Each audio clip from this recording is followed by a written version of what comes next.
Justice Umar Ata Bandial chief justice تھے، تب یہ قاضی کے ساتھ مل کے جسٹس.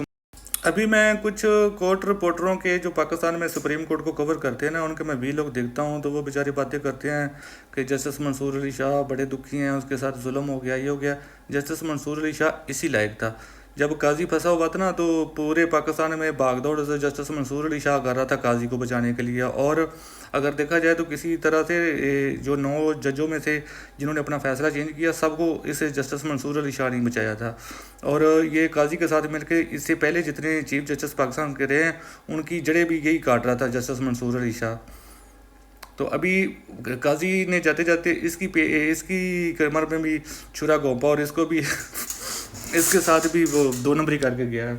تو جسٹس منصور علی شاہ تو اپنے گناہوں کی سزا بھگت رہا ہے. وہ تو ابھی تڑپ رہا ہے، ابھی کبھی کسی کو لیٹر لکھتا ہے، کبھی کس کو لیٹر لکھتا ہے، تو اس کی سنا کوئی نہیں رہا.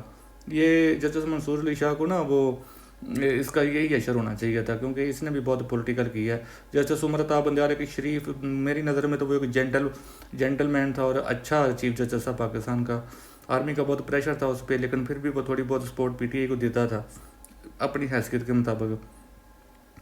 ابھی دیکھو پوری دنیا میں جو جوڈیشری ہوتی ہے نا، لوور جوڈیشری ہو یا ہائی کورٹ کے لیول کی ہو یا سپریم کورٹ کے لیول کی ہو، وہ کسی بھی گورنمنٹ کے متحد نہیں ہوتی، بلکہ اس نے گورنمنٹ کا ہی تو احتساب کرنا ہوتا ہے. کوئی بھی کیس اس نے دیکھنا ہے تو اس نے گورنمنٹ کے خلاف ہی دیکھنا ہے. تو جوڈیشری پوری دنیا میں آزاد ہوتی ہے، وہ گورنمنٹ کے انڈر نہیں ہوتی. لیکن پاکستان واحد شہزادہ کنٹری ہے جس نے جوڈیشری کو بھی گورنمنٹ کے انڈر کر دیا. ابھی پاکستان کی عدالتیں لوور کورٹ سے لے کے ہائی کورٹ، سپریم کورٹ، یہ سب گورنمنٹ کے انڈر ہیں. گورنمنٹ کے کہنے پہ دیکھو آئینی بینچ بن رہے ہیں، گورنمنٹ کے کہنے پہ گورنمنٹ کی مرضی کے چیف جسٹس بن رہے ہیں. پہلے پاکستان میں آج سے 6 منتھ پہلے یا 1 سال پہلے ایسا نہیں تھا.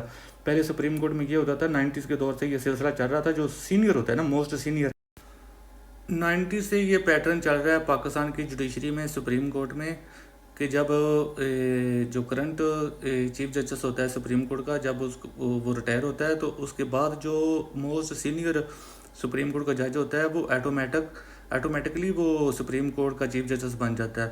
لیکن ابھی انہوں نے 26th امینڈمنٹ کر کے کانسٹیٹیوشن آف پاکستان میں تو انہوں نے یہ رول چینج کر دیا. ابھی گورنمنٹ ڈیسائیڈ کرے گی کہ اگلا چیف جسٹس کون ہوگا، کیونکہ ان کی میجورٹی ہے. جو انہوں نے وہ جوڈیشل کونسل بنائی ہوئی نا، اس میں گورنمنٹ نے اس طرح کے حالات پیدا کر دیے ہیں کہ وہاں پہ آٹومیٹک گورنمنٹ کی جو ہے نا وہ میجورٹی ہے.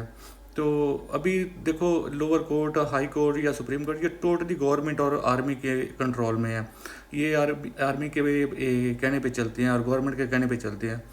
تو باقی دنیا میں یہ سسٹم نہیں ہوتا. جوڈیشری جو ہوتی ہے نا وہ آزاد ہوتی ہے، وہ فریڈم کے ساتھ اپنے ڈیسیزن کرتی ہے. لیکن پاکستان میں ابھی انہوں نے وہ بھی چینج کر دیا. اور میں قاضی کی بات کر رہا تھا، قاضی کی نفرت دیکھو، وہ اتنا گھٹیا انسان، اور اس کی بیوی اس سے بھی اتنی گھٹیا، کیونکہ اس کی بیوی تو عمران خان کے خلاف آرٹیکل لکھتی رہی ہے. وہ تو جریدوں میں، انٹرنیشنل اخباروں میں عمران خان کے خلاف بہت بونکتی تھی جب Imran Khan was prime minister.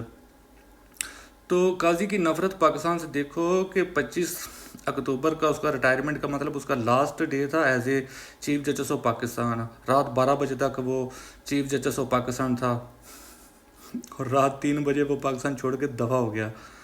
3 گھنٹے مطلب وہ نہیں رہا پاکستان میں.